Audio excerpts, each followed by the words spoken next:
अस्सलाम वालेकुम मानता मेहरबानो सिंधी फिल्म संसार साण असीं अवां जी ख़िदमत में हाज़िर आहियूं। गुज़िरियल हफ़्ते असां अवां जी ख़िदमत में फिल्म प्यार ता सदके जो पहिरियों हिसो नशिर कयो, यानी उन हवाले सां जेके असांजे मुअज़्ज़िज़ महिमान असां साण आहिनि इन फिल्म बाबति उन्हनि जेका गुफ़्तगू कई उन जी पहिरीं निशस्त जी पहिरीं ख़ूबसूरती असां अवां जी ख़िदमत में पेश कई हुई ऐं अॼु उन हवाले सां हिन ॿिए सिलसिले में ॿी निस्बत में ॿी ख़ुशबूअ साण अवां जी ख़िदमत में हाज़िर आहियूं। ख़ुशबुनि जो को रंग न हूंदो आहे, उन्हनि जो को नालो को घणो हू न हूंदो आहे, बहरहाल ख़ुशबू हूंदी आहे ऐं असीं सिंधी फिल्मुनि जी ख़ुशबू अवां ताईं पहुचाइणु चाहियूं था। इन सिलसिले में असां साण गुफ़्तगू लाइ स्टूडियोज़ में मौजूदु आहिनि साईं साहिल आज़ाद साहब। साहिल साहब भली कार तव्हांखे वरी हिकु वरी तव्हांखे ज़हमत ॾिनी आहे असां। साईं मोहम्मद हुसैन मदारी साहब तव्हांखे भली कार गॾु हूंदा आहियो, असांजा उत्साह जा लम्हा वधी वेंदा आहिनि ऐं असां लाइ सदाईं उत्साह जो अहम मुहरिक हूंदा आहिनि साईं मुमताज़ अली शेख साहब। मुमताज़ साईं वॾी महिरबानी भाउ अचण जी नवाज़िश ऐं साईं नूर मोहम्मद ख़ासकली साहब। नूर भाउ तव्हांजी वॾी महिरबानी सिंधी फिल्म जे हवाले सां मुस्तनद ख़िदमतनि में आहियो। दादा मुमताज़ सां गुफ़्तगू जी शुरूआति कंदासीं। दादा मुमताज़ ख़ासि तौर ते जेके इहे फिल्मूं हिकिड़ो दौरु हुयो, जीअं पाण गुज़िरियल हफ़्ते बि ॻाल्हि कईसीं, हिकिड़ो मुस्तक़िल हिक ॿिए जे पोयां इहे सुपर डुपर हिट्स ईंदियूं हुयूं, इन खां पोइ आख़िरी जेको सिलसिलो सो शुरू थियो। त हिन फिल्म खे टेक्निकली त तव्हां ॿुधायो, पर मार्केट हिन जी कीअं रही, केतिरी कामयाबु रही तव्हांजे ख़्याल में? जेके शोज़ हूंदा हुया या अर्निंग जेका हुई हिननि जी तमामु बॉक्स ऑफिस ते का हिन वॾो नालो पैदा न कयो फिल्म, पर हिकु सुठी फिल्म हुई। हिकिड़ो इहो जेको ज़मानो हो न सिंधी फिल्मुनि जो, ब्लैक एंड वाइट फिल्मुनि जो ज़मानो, इहो अहिड़ो ज़मानो हो जॾहिं उर्दू ऐं पंजाबी फिल्मूं तमामु महांगियूं फिल्मूं, कलर फिल्मूं, वॾनि आर्टिस्टनि सां सजायल, उन्हनि जे अदाकारीअ सां गाननि सां सजायल फिल्मूं, पंजाबी फिल्मूं। त उन जे मुक़ाबले में जॾहिं असांजो ॾिसंदड़ हिकु ब्लैक एंड वाइट फिल्म खे ॾिसंदो, अवल त इन्हनि जी ज़रूरत खे सलाम आहे उन ज़माने जे माण्हुनि खे जो एतिरनि वॾियुनि ऐं महांगियुनि फिल्मुनि जे मुक़ाबले में पाण मुक़ाबले ते लही ईंदा हुआ, कोशिशि कंदा हुआ। सो इहे फिल्मूं इन जे लाइ बि घटि कामयाबु वयूं जो इहे टेक्निकली बहितरीनु हुयूं, म्यूज़िक वाइज़ हिन जो जवाबु न हो, एक्टिंग अदाकारी सभु, पर इहे फिल्मूं उन्हनि जे मुक़ाबले में थोरियूं ॾिसंदड़ जे लाइ कुझु सस्तियूं फिल्मूं हुयूं या घर की मुर्गी वारो मामिलो हो। त हीअ फिल्म जेका आहे ॿियनि फिल्मुनि जे मुक़ाबले में थोरी थधी हुई। हुन तमामु घणो थी सघे थो त प्रोड्यूसर खे कुझु फ़ाइदो थियो हुजे या न थियो हुजे, नो लॉस नो प्रॉफिट में हली हुजे, पर हिन तमामु घणी कामयाबी बॉक्स ऑफिस ते हासिलु न कई हुई। नूनो साईं, जेके गाना आहिनि इन्हनि फिल्मुनि जा अञा ताईं महफ़ूज़ आहिनि या कुझु विचां ग़ाइबु थी विया आहिनि? इन फिल्म जा त गाना आहिनि, बाक़ी कुझु फिल्मुनि जा जेके आहिनि से छा आहे, डिस्क हूंदी उहा नाज़ुक हूंदी। हाणे त कंप्यूटर जो दौरु आहे, पर जेके डिस्कियूं सही हालत में हुयूं उन्हनि खे मां कोशिशि कई। हैदराबाद में बि टेप हूंदी हुई, जॾहिं उन ज़माने में टेप ते कयो। टेप जी जेका असां वटि रेडियो टेप आयो, उन जी तमामु हिकिड़ी सुठी माना उमिरि आहे जी, काफ़ी 50-60 साल ताईं बि जेका उहे अञा टेपियूं महफ़ूज़ आहिनि सही हालत में, बहितरीनु क्वालिटी में उहे। ऐं असां वटि ॿियूं बि जेके डिस्क आहिनि उहे हाणे त कंप्यूटर ते बि आहिनि ऐं अञा ताईं असां वटि ग्रामोफोन रिकॉर्ड मशीन आहे। हैदराबाद में आहे या न आहे, कराची में त मौजूदु हुई। टर्न टेबल, हा टर्न टेबल जंहिंखे चवंदा आहिनि, उन ते काफ़ी रिकॉर्ड मां कया आहिनि ऐं कुझु नग़मा सोलंकी साहिबु आयो असांजे असिस्टेंट डायरेक्टर कोसर बुल्लो साहिब वटि जी, त पोइ मां जेके असां वटि हुआ कुझु जेको मटीरियल जेको उहो ॾिना। ऐं ॿी हिकिड़ी ॻाल्हि हिते मां इहा बि कंदुमि त कंहिं बि शइ जी जेका पर्सिटी आहे, मेन शइ जी, ऐं रेडियो उन वक़्तु तमामु हिकिड़ो स्ट्रांग मीडिया हो जी। जॾहिं इहे फिल्मूं ठहियूं जी, उन वक़्तु रेडियो तमामु ऐं रेडियो प्रोग्राम हलंदा, उर्दू फिल्मुनि जा रेडियो प्रोग्राम हलंदा, पर सिंधी मूंखे नथो सम्झ में अचे त का सिंधी कंहिं फिल्म जो 3 मिंट बि को टेलर या इश्तिहार कहाणी का माना जेकॾहिं इहे ॾिनो वञे त इहे फिल्मूं असांजूं वधीक कामयाबु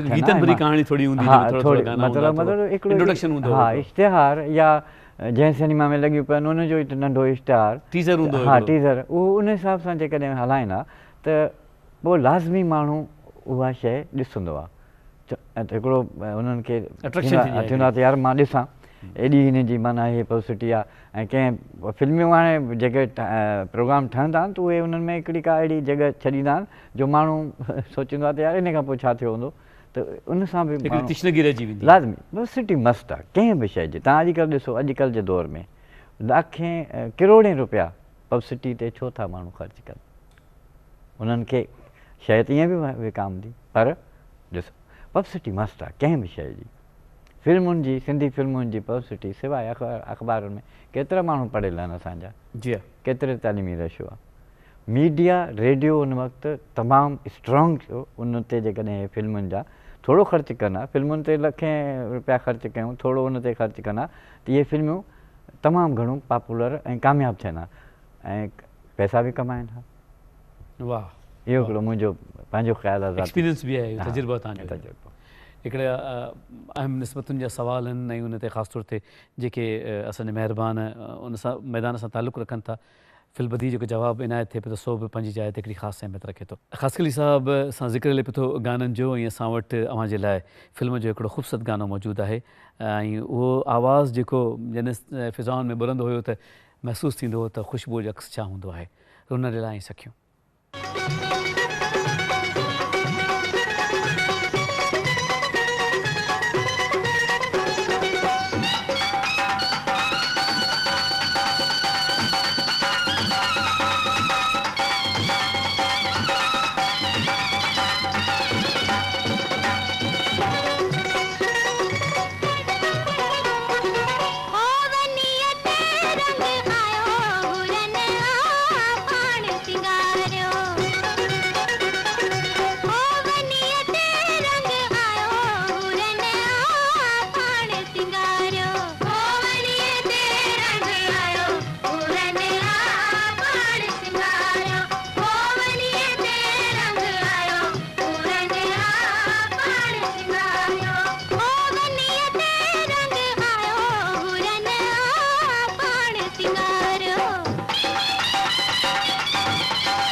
वनीअ ते रंग जो ज़िक्र ऐं रंगनि में रंग, अक्सनि जो रंग, यादुनि जो रंग ऐं यादुनि जे रंग में असां वटि प्रोफाइल्स मौजूदु हूंदा आहिनि। असां अव्हांजी ख़िदमत में महबूब आलम साहब जो प्रोफाइल पेश करणु चाहियूं था।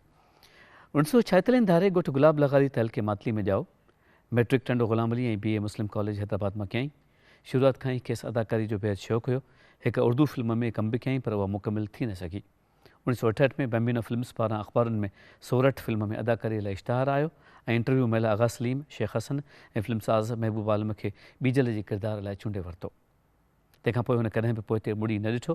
पाकिस्तान टेलीविज़न जे जगमशहूर ड्रामे वारिस में संदसि अदा कयल किरदारु चौधरी हशमत खेसि ॾेई पर ॾेई मिंता ॾियारी। उहा ॿी ॻाल्हि आहे त पोइ या उमिरि पाण उन किरदार जे भाकुर मां पाण खे छॾाए कोन सघियो।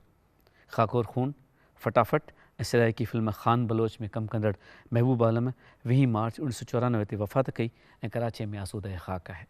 सिंधी फिल्मूं अथसि सोरठ, सोडा पुट सिंधु जा, प्यार तां सदके, ग़ैरत जो सवाल, रत जा रिश्ता, धरती लाल कुंवार, धरती दिलवारनि जी, रत जी रांदि, तोती ऐं पग ऐं दरिया ख़ान।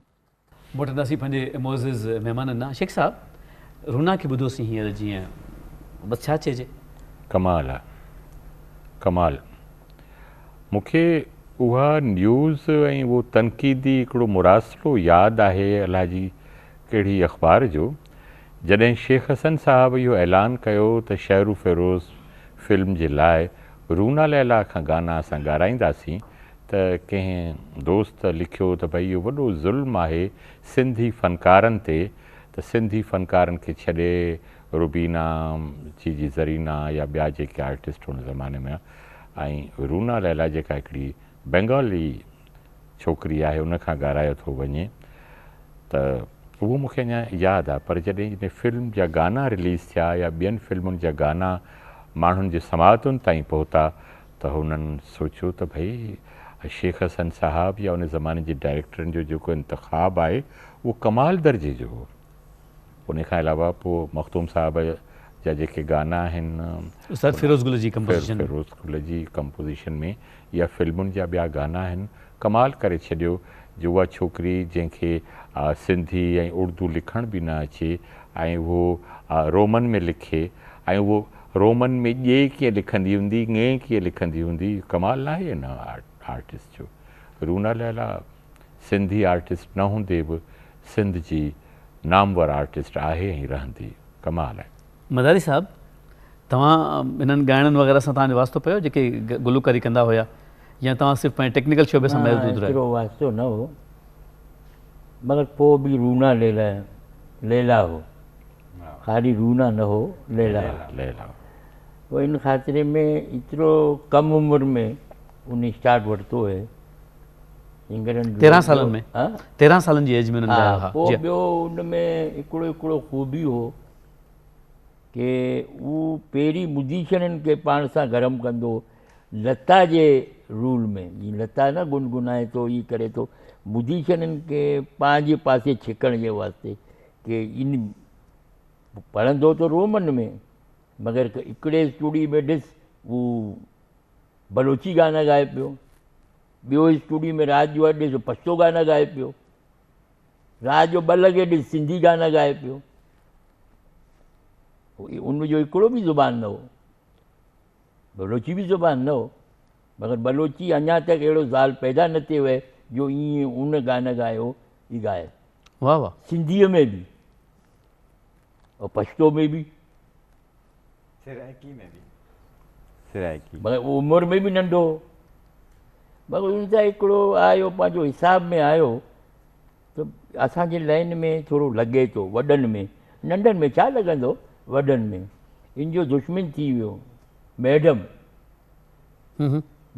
हाणे मूंखे काटंदो न, मूंखे अचे पियो, पोइ मैडम ई हिसाब किताब करे ॾियो, हिनखे हिते ई रखे कराची, अॻियां न अच।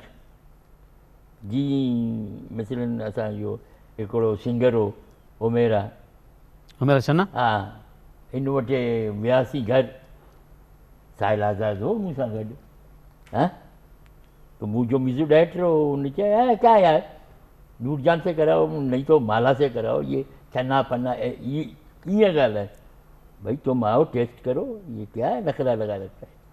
पोइ इन जो घर वियासीं, बाजा माजा कड़ी थोड़ो सा मज़ारी, उन म्यूजिक डायरेक्टर लालवान, हाँ हम साहिल खां पुछियो, साहिल चए उनखे आउं चयुसि भई हाणे ॿ गाना मां करां थो, 2 ॾींहं लॻंदा, पैसा छा वठंदे? चए प्रोड्यूसर खां जेको पैसा तूं वठि उहो तूं पाण वठी रख। मुंहिंजी धीअ खे त शौक़ु आहे, आउं त अलाह जो ॾिनो आहे इलाही पैसा मूं वटि। असांजा महिमान ज़िक्र कनि पिया था गाननि जो, त छो न हिकिड़ो गानो असीं तव्हांजी ख़िदमत में ॿियो बि पेश करे वठूं।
इन ते ही अॼु के साथ मां खे मोकिलाईंदासीं। इन ई दुआ सां अवां जिते बि हुजो ख़ुशि हुजो, शादी आबाद हुजो।